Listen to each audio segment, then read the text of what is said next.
by Apan Music.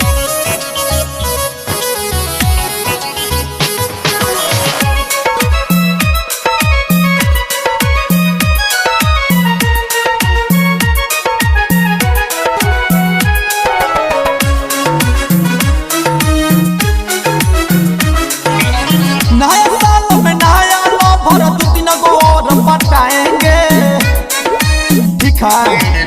नया साल में नया लवर दो तीन गो और पटाएंगे,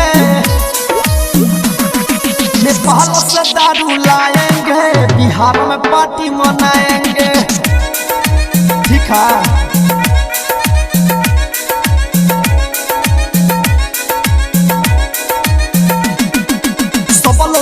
हैप्पी न्यू ईयर, ठीक है। सब लोग बोली हैप्पी न्यू ईयर, चावल अंडा साथे चली कोको कोला बियर, ठीक है। डोसा समोसा संगे इडली डोसा, काका हम किन के ले आई है समोसा, ठीक है।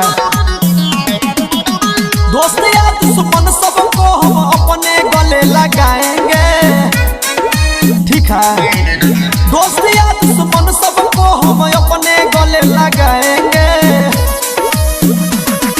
नेपाल से दारू लाएंगे, बिहार में पार्टी मनाएंगे।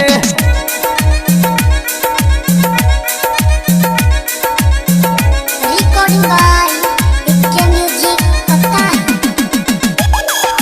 Presented by Apan Music.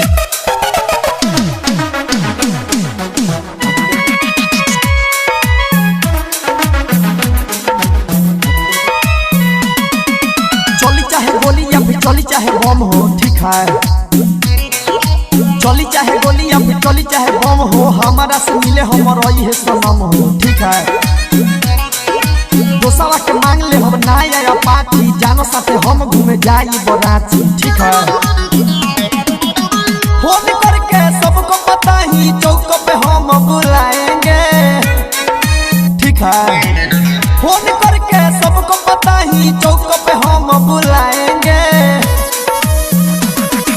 Police का डंडा खाएंगे, पर नेपाल से दारू लाएंगे।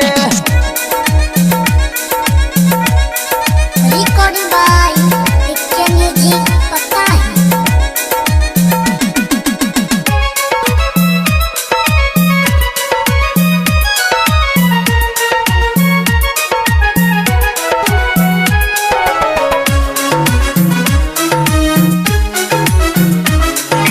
किसना सुधीर के चाहे मारी में हरारू, ठीक है। रुपए से सुधीर के चाहे मारी में हरारू, तब हम पियाई आज उनका के दारू, ठीक है।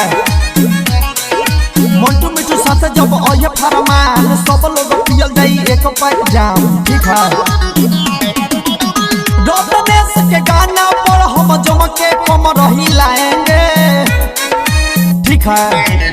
रतनेश के गाना पर हम जम के कम रही लाएंगे, नेपाल से दारू लाएंगे, बिहार में पार्टी मना